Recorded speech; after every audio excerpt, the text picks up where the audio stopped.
Okay guys, we are back here. We are on day 2 of our polishing that we have over here in Mississippi with Bradley and his son here. We are working on this beautiful little 182 here. We took a break from our Lodestar 18 or C60 that we were working on, the leading edges for yesterday. Get them all up to speed on that, on how to really polish out some really oxidized bright work. They also have 2 jobs that they wanted a little bit of help on.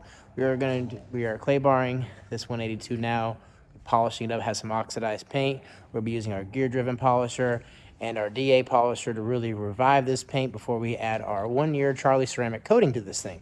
So stay tuned. This is going to be part 2 of our video here for the weekend here in Mississippi. Hey there, fellow aviators and detailers. Welcome to my channel, The Plane Detailer, where we embark on an incredible journey around the globe, diving deep into the art of aircraft detailing.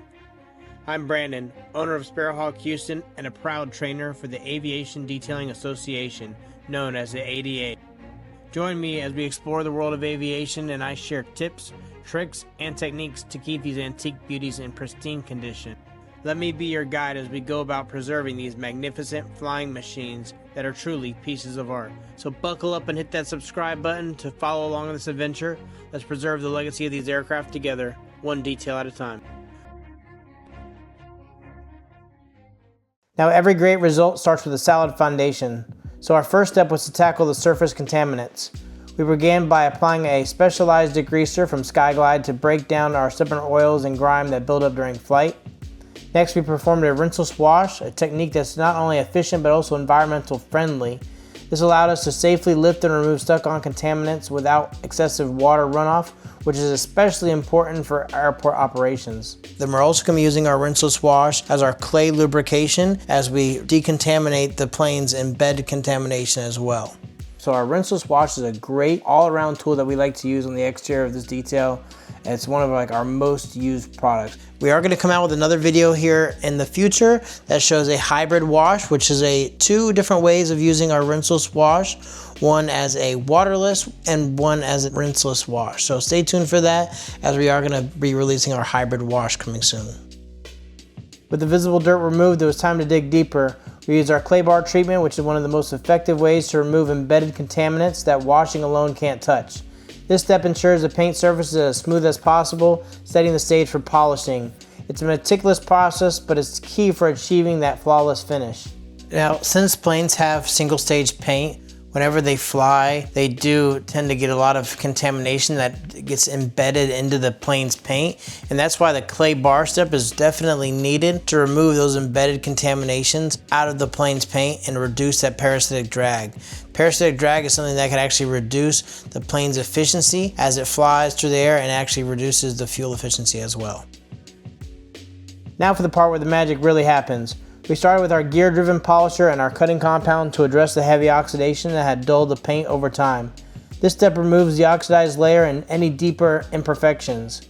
Now, the reason why we like to use a gear-driven polisher whenever we're doing our initial cut is it has gears that are in the machine that force the rotation, so it actually doesn't let the machine stall out on the surface like a typical DA machine would. Whenever we have a plane that has a really bad oxidation, we really need a lot of cut on there, that's definitely going to be the first machine that we would use. We'd either want to use a rotary or a gear-driven machine for that first initial cut. Both tools are going to give us the proper amount of cut without stalling out on the surface.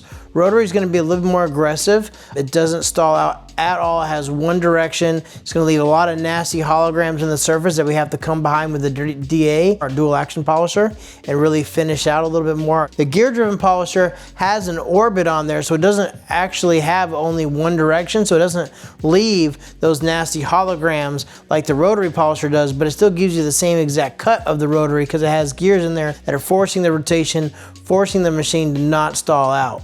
So that's a good benefit of the gear-driven polisher. Once the surface was corrected, we switched to our dual action polisher with a finer polish. This allowed us to finish out and really bring out the gloss, making the paint pop.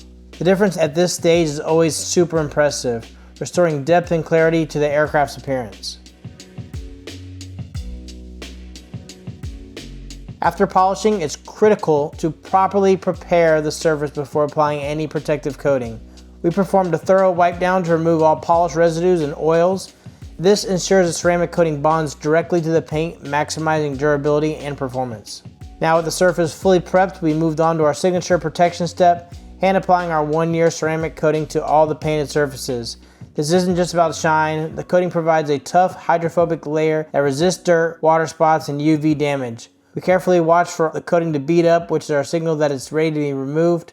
The great thing about ceramics is it bonds at a molecular level with the plane's paint, and it produces a thin layer that actually protects the plane's paint against UV damage, acid rain, and against bird droppings, preserving your plane's paint without needing to get a full restoration and a full repaint. After buffing off the excess, we let the plane cure for a full 24 hours. This is essential for the coating to fully harden and deliver optimal protection.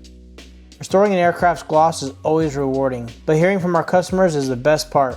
We pride ourselves on quality, transparency, and making sure every client is thrilled with the results. Don't just take our word for it. Listen to what this owner had to say about this project. Brandon, John Hussein, just wanted to say thanks so much for fitting me in with my 182 here at Savannah. I've seen the work you do amidst all the videos, and obviously a fantastic professional and great job. So thanks for hooking up and working with Bradlee and his son. Really appreciate it. So have a great day and a good trip wherever the job takes you next. Appreciate it. Have a great weekend.